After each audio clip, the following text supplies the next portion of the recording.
Assalamualaikum warahmatullahi wabarakatuh. Shalom, Om Swastiastu, Namo Buddhaya, salam kebajikan dan salam sejahtera bagi kita semua.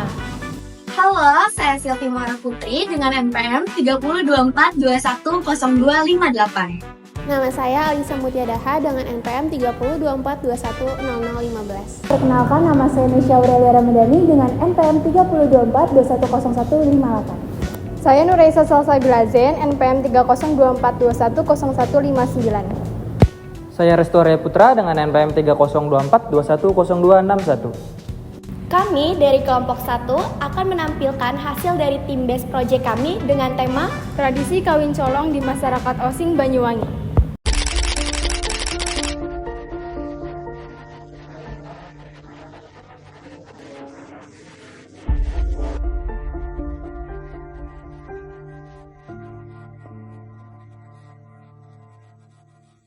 Dalam video ini, kami akan membahas tentang tradisi unik masyarakat Osing di Desa Kemiren, Banyuwangi, yaitu kawin colong.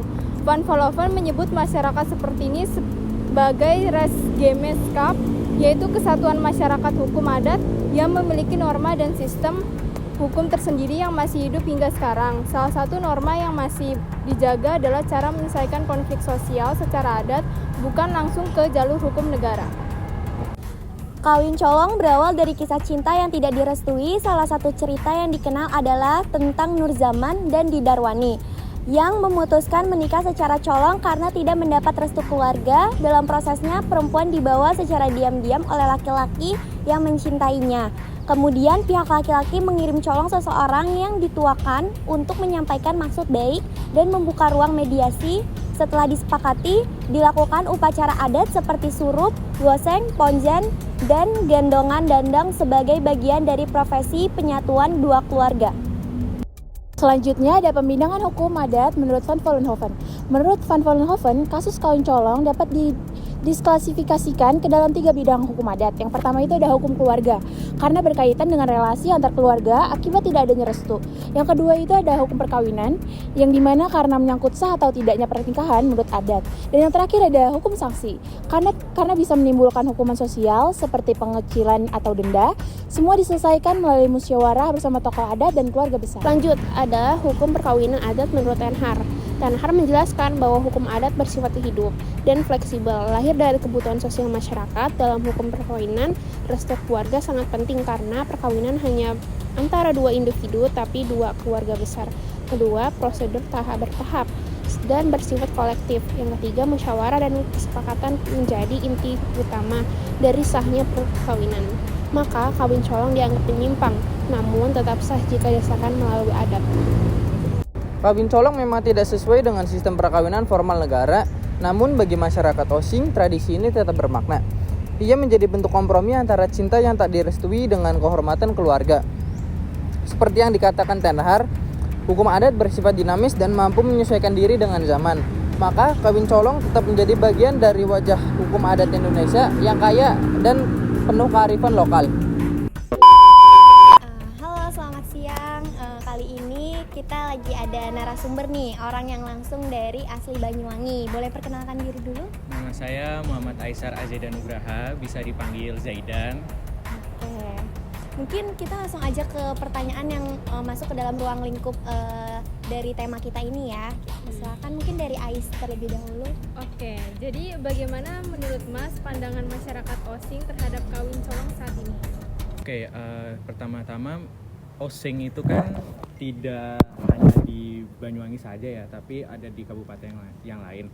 Namun untuk kawin colong sendiri itu lebih spesifiknya berada di Desa Kemiren, Kabupaten Banyuwangi.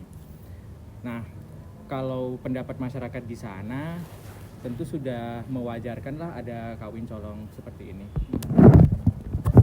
Oke, selanjutnya apa peran colok dalam proses penyelesaian adat kawin colong? Colok itu sebagai perantara dari pengantin perempuan. Jadi colok itu tujuannya untuk menculik pengantin perempuan sendiri, lalu nantinya pengantin perempuan itu akan dijodohkan dengan pengantin laki-laki begitu. Oke, selanjutnya apa saja sanksi adat jika kawin colong tidak disesuaikan dengan benar? Yang pasti ada sanksi secara secara sosialnya dari masyarakat sendiri ya, yaitu dikucilkan oleh masyarakat itu sendiri. Ya. Kalau pertanyaan dari aku ini, bagaimana hubungan antara kawin colong dan restu keluarga itu, Mas? Nah, kawin colong ini kan hanya namanya saja kawin colong ya. Namun balik lagi itu kan cuman menculik pengantin perempuannya saja. Pelaksanaan prosesi perkawinannya itu sesuai dengan syariat masing-masing. Kebetulan di Desa Kemiren sendiri itu kan mayoritas agama Islam. Ya. Jadi mengikuti syariatnya Islam sendiri untuk perkawinannya. Oh, seperti itu ya kurang lebihnya. Oke. Nah, apakah kawin colong itu masih sejalan dengan hukum agama atau negara? Masih sejalan, karena yang membedakan kawin colong dengan kawin biasa itu kan terletak pada hanya mengambil perempuannya saja secara diam-diam begitu. Oh, seperti itu. Baik, selanjutnya kalau asal-usul kawin colong itu gimana ya, Mas? Oke, kawin colong itu menurut masyarakat Osing, turun-temurun itu ada seorang yang bernama Darmono, lalu memiliki seorang anak perempuan yang bernama Darwani, yaitu dia itu ketemunya Darmono dan Darwani ini di perguruan silat. Lalu pada saat yang bersamaan, warga lain perempuan setengah baya bernama Bu Rehana memiliki anak yaitu bernama Nurjaman. Singkat cerita, Nurjaman menjalin hubungan dengan Darwani, tetapi mereka itu tidak dapat restu dari keluarganya si Darwani tadi. Karena keduanya sudah saling terlanjur mencintai, lalu ditempuhlah oleh proses kawin colong tersebut. Nah, Mas, kalau untuk prosesinya sendiri itu seperti apa sih, Mas? Oke, prosesinya sendiri itu meliputi ada surup, ngosek ponjen, serta gendong dandang. Surup sendiri itu berarti meredup, yang berarti proses pengarakan pengantin yang telah sah menjadi pasangan suami istri. Tujuannya yaitu untuk memberitahukan kepada masyarakat sekitar bahwasannya suami istri ini sudah sah menjadi seorang pengantin begitu. Agar tidak menjadi fitnah apabila nantinya ada yang menemui pasangan tersebut sedang berduaan di suatu tempat begitu. Lalu ada ngosek ponjen. Ngosek ponjen sendiri itu upacara adat simbolis yang bertujuan untuk meminta bantuan kepada saudara-saudaranya untuk biaya prosesi pernikahan. Nah, yang spesial dari ngosek ponjen sendiri itu dikhususkan untuk satu pasangan yang menikah yang mempunyai anak yang terakhir begitu. Nah, asal-usul yang ngosek ponjen sendiri, jadi dulu ada sebuah keluarga yang mempunyai anak terakhir begitu. Anak terakhirnya ini mau menikah tapi tidak punya dana. Jadi saudara-saudaranya setelah menikah itu dimintai uangnya begitu. Lalu yang terakhir ada gendong dandang. Nah, gendong dandang ini apabila pengantin perempuan sendiri itu anak pertama.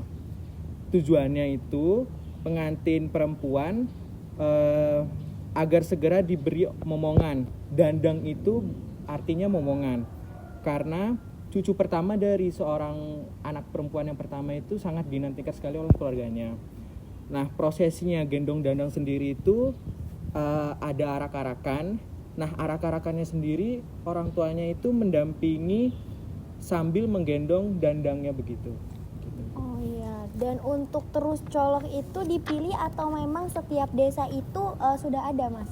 Nah, untuk coloknya sendiri ini sepertinya hanya random saja ya orang-orangnya ya. Nah, colok ini kan profesinya tidak disebutkan dalam hal signifikan itu apa. Namun diibaratkan perempuan itu seperti kehilangan obor atau lampu penerangan, sehingga memerlukan penyolok obor agar menjadi terang kembali. Dalam hal ini yang dimaksud adalah seorang penengah, yaitu colok sendiri. Hal inilah yang menyebabkan hati orang tua itu akan menjadi luluh, yang pada awalnya merasa kaget bahwasannya kayak mendengar anak perempuannya telah dicuri begitu. Ya, baik. Terima kasih kepada Mas Zaidan karena telah menyempatkan waktunya untuk memberikan informasi terkait kawin colong di Banyuwangi. Ya, semoga masyarakat umum tidak kaget ya dalam mendengar tradisi kawin colong itu sendiri. Oke, terima kasih. Sekian hasil dari tim Best Project kelompok kami. Kurang lebihnya mohon maaf. Wassalamualaikum warahmatullahi wabarakatuh. Salam Pancasila.